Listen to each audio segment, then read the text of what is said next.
Hello and welcome back to our special lecture series on the subject of constitutional law. My name is Taimur Khan and I'm an attorney at law. So today we are going to discuss another important landmark constitutional case, the famous Asma Jilani case.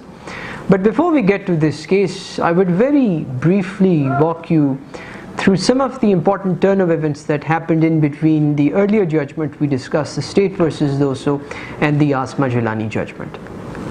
The highlight of the State versus Doso judgment was that the principle of Hans Kelsen, as enunciated by Justice Munir, was that if the constitution or the legal order is disrupted by an abrupt political change not within the contemplation of the constitution, then such a change would be called as a revolution, and the revolutionary government would become the legitimate government, and any order that they give would become the legal order.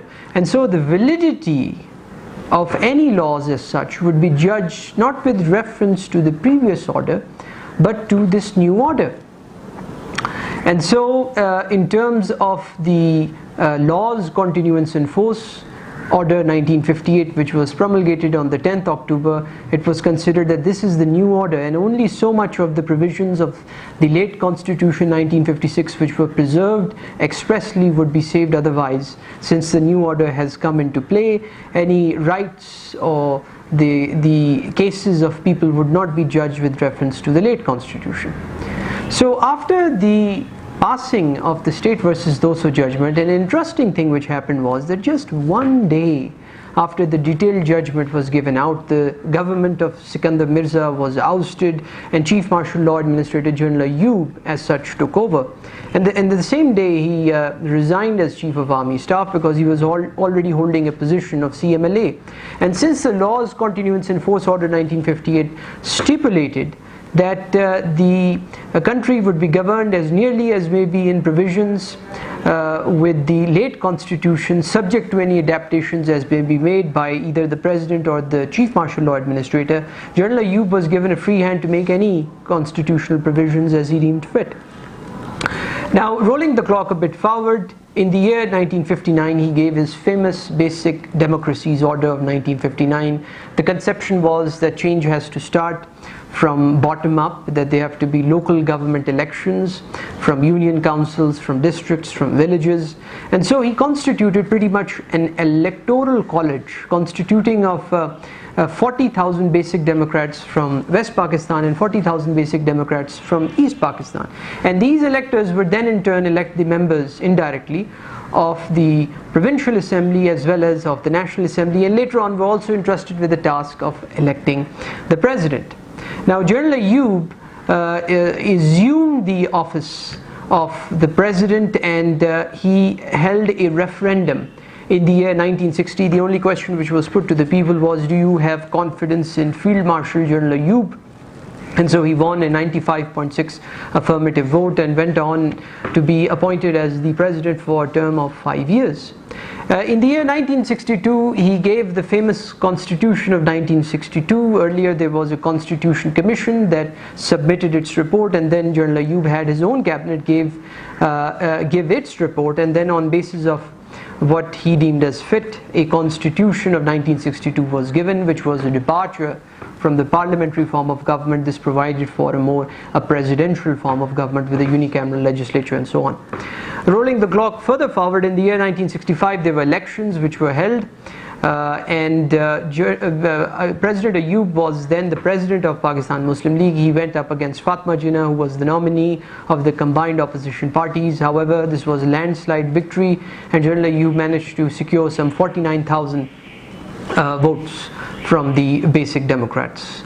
A war took place in 1965, and further rolling the clock forward, coming to 1969, you see Zulfikar Ali Bhutto served as foreign minister from 1963 to 1966. However, in 1966 he resigned. He had differences with General Ayub. He thought he had become too dictatorial. And so he formed his own political party, the Pakistan People's Party. And in 1969, due to so much student protests, General Ayub got sort of disenfranchised with the whole idea. Earlier he had sort of signaled that he would be contesting elections which would be held in the year 1970, but then because of student protest he changed his mind. And so on the 25th of March he bid farewell to the country, handed over the reins, if you may, to General Yahya, who through a proclamation on 25th March abrogated the constitution, dismissed the cabinets, dissolved the respective assemblies, and gave his own PCO, Provisional Constitution Order, on the 4th of April. However, this sort of coup d'etat did not last very long. See, there were other events which were taking place in East Pakistan with Mujibur Rahman. And so Yahya, after assuming power, he promised the nation that he didn't want power and that he would be holding elections as soon as possible, and he held true to his word. He issued an LFO order of 1970, the legal framework order. He also got rid of the one unit policy through one of the presidential orders. And so elections were held on the 7th of December 1970. These were considered by historians to be some of the fairest elections ever held in the history of Pakistan.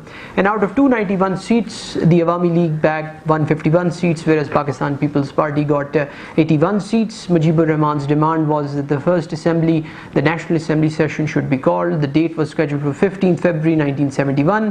However, due to his 6 points, one thing led to the other, and the National Assembly session was not called.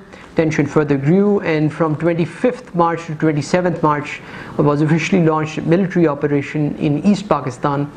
Mujibur Rahman was arrested on the 26th of March.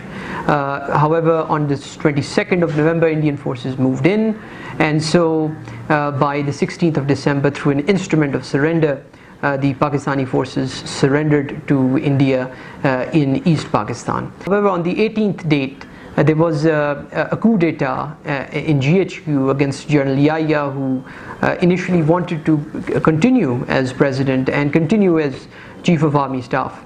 However, this demand of his was never entertained, and so on the 18th of December, he had to resign both as the president as well as the Chief of Army Staff, and on the 20th December, Zulfikar Ali Bhutto assumed and took the oath as president of Pakistan. So in the backdrop of these circumstances, the famous Asma Jilani case takes place. Briefly, the facts of this famous landmark Asma Jilani case were that one Malik Ghulam Jilani, the father of Asma Jilani, was arrested and he was detained under orders purported to have been issued under certain sections of the Defence of Pakistan rules. Against this detention, a writ petition was filed before the Honourable Lahore High Court, and the case was fixed for regular hearing for the 31st of December 1971. However, one day before, on the 30th of December 1971, this order was substituted to have been issued by Martial Law Administrator Zone C under Martial Law Regulation 78. In a similar matter, the editor-in-chief of Dawn News was arrested, detained under similar Martial Law Regulation 78, and so he challenged this detention before the Sindh High Court. Now, in Asma Jilani case, the government of Punjab, also in the Sindh High Court case, the defense which was put up by the government was that due to this new jurisdiction of court's removal of doubts order of 1969, which was a presidential order issued under the PCO, which was promulgated on the 4th of April 1969. The court does not have the jurisdiction to hear any case where an order has been challenged which was issued by a martial law administrator, and their pressing argument was that since in State versus Doso it was firmly established that if a new order disrupts the previous order, the new order becomes the law of the land, and any rights of people would simply be judged with reference to this new order. And so the 4th April 1969 PCO issued by General Yahya was now sort of the law of the land, and so this jurisdiction of court's removal of doubts order was issued in pursuance as a presidential order under this PCO, and so the courts do not have the jurisdiction. And so the Lahore High Court and the Sindh High Court dismissed these respective writ petitions against the dismissal order, criminal appeals were filed before the Honorable Supreme Court. Now, the issues as such were threefold. The first issue was whether the precedent given in the State versus Doso was correct. Number two, even if it was correct, whether it would apply to the current facts and circumstances of the case, where General Yahya simply took over power from General Ayub. And number three, that if the source of the power taken up by General Yahya was itself illegal, whether all the legislative executive acts issued under him, including the removal of court's doubt jurisdiction order, whether they would also as such lapse or be set aside.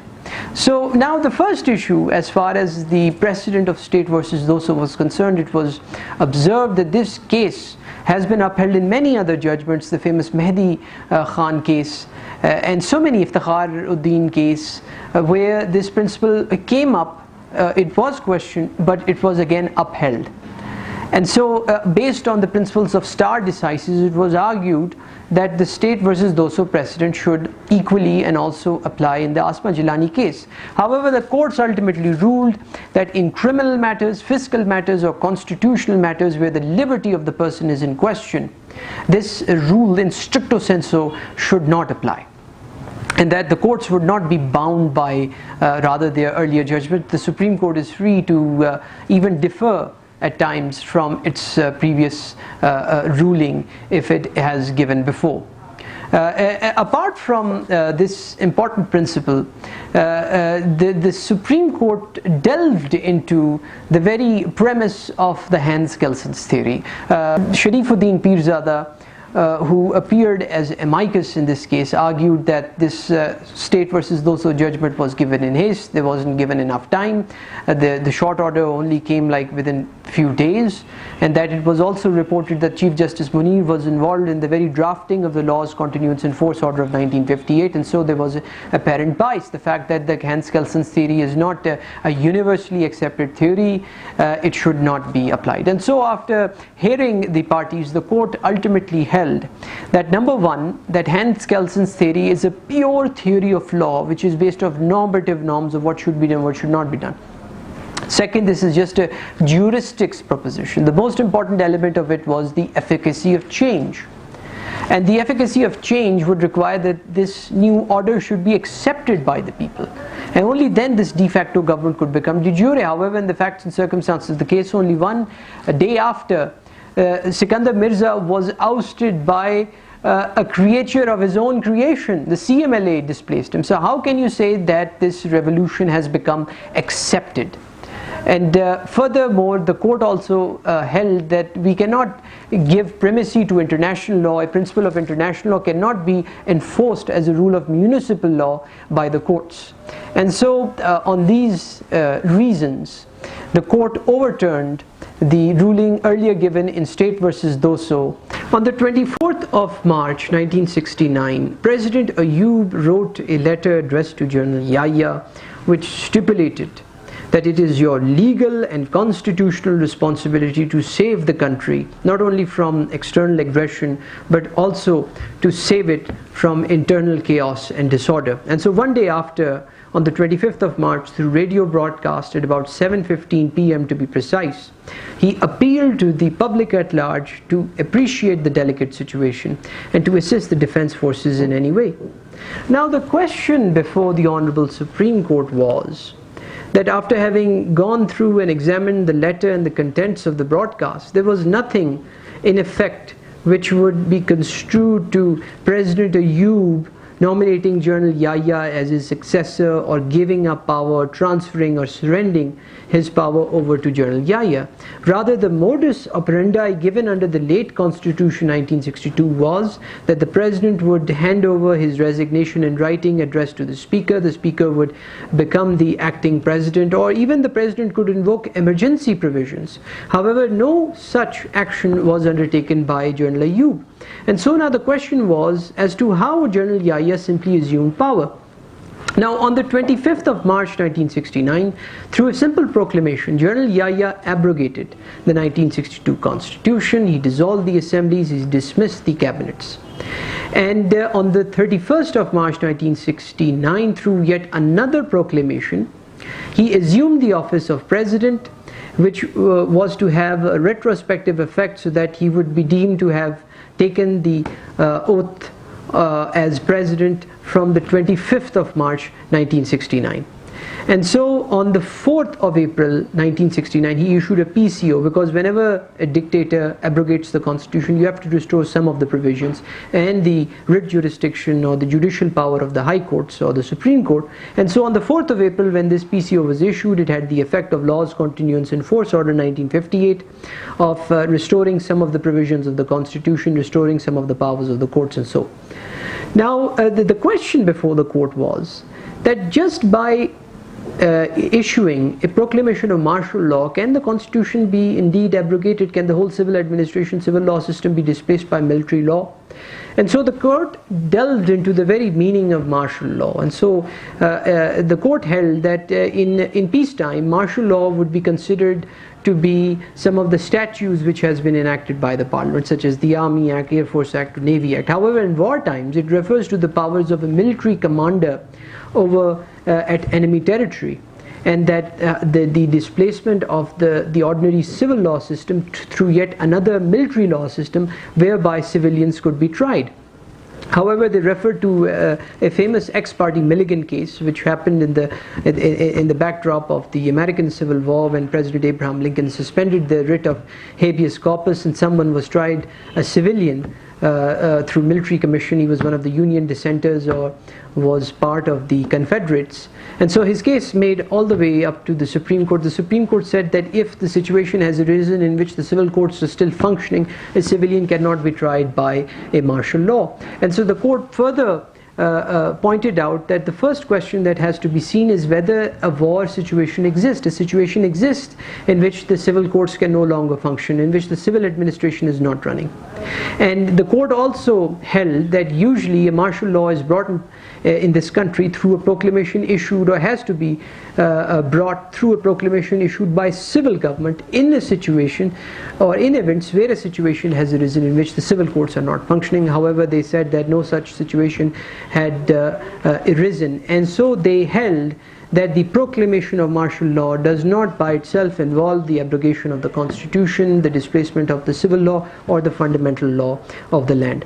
Another important case which happened in between was the Mir Hassan and others case, where certain persons were now to be tried by military court. They had challenged the martial law orders before the Honorable Lahore High Court, and the Lahore High Court actually gave its decision in their favor on the pretext that these orders issued by the military were without jurisdiction, and that the High Court could still exercise its writ jurisdiction powers under Article 98, which had been saved by the PCO. But moreover, the court held that the whole concept of martial law, the way it has been proclaimed, would not take effect because the very prerequisites do not apply in this case. And so to nullify the effect of this judgment, this jurisdiction of courts removal of doubts order of 1969 had actually been promulgated. Now when the court started examining the various provisions of this jurisdiction of courts removal of doubts order, the court firstly pointed out that under Article 3(1) of the PCO, it was stated that so much of the provisions of 1962 Constitution would be saved, subject to any adaptations, additions made by CMLA, Chief Martial Law Administrator, and not the President, which was a contrast to how things were done in the Laws Continuance in Force Order. And since the jurisdiction of courts removal of doubts order, presidential order was issued by the President, who himself was a creation of the PCO, this was dubbed as a sub-constitutional legislation which could not otherwise amend the PCO, which was the Constitution.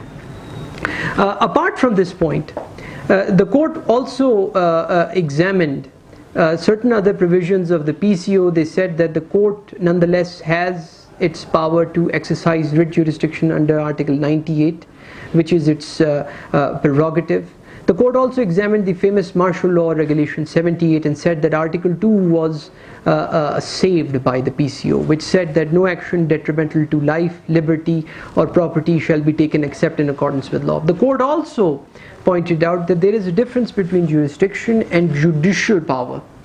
You see, earlier the court said that law is something, the definition of law is something which A is given by competent authority and B which can be enforced. And so as a necessary concomitant, the whole notion of judicial power is that the courts have the jurisdiction to see whether they even have the jurisdiction to hear a case or not. So this was a sort of a Marbury versus Madison moment, reiterating what earlier had been held in terms of judicial power from Yusuf Patel in State versus Doso. They said that this is judicial power which is inherent, it cannot be taken away by a simple statute. And so apart from these grounds, the court also held that since the proclamation of martial law itself cannot involve the abrogation of the constitution, the very process through which General Yahya assumed power over itself is illegal.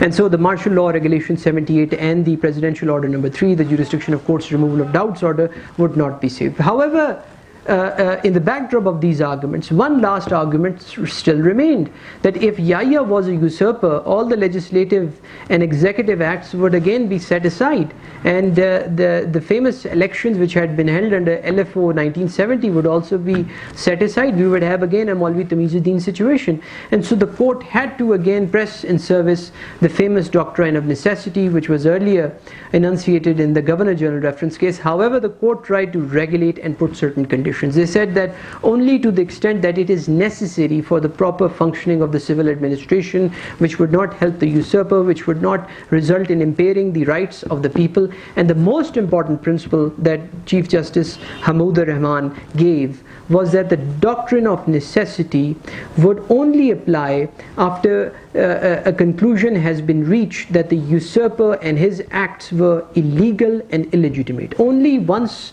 after having considered and having said so, can the question arise as to how many of his legislative and executive acts should be saved, notwithstanding their illegality, in the wider public interest. And so some of the important executive actions were saved under yet again this principle of doctrine of necessity. So we're going to cut short our lecture here today, and in our next lecture we are going to take up the famous Begum Nusrat Bhutto case. Thank you very much.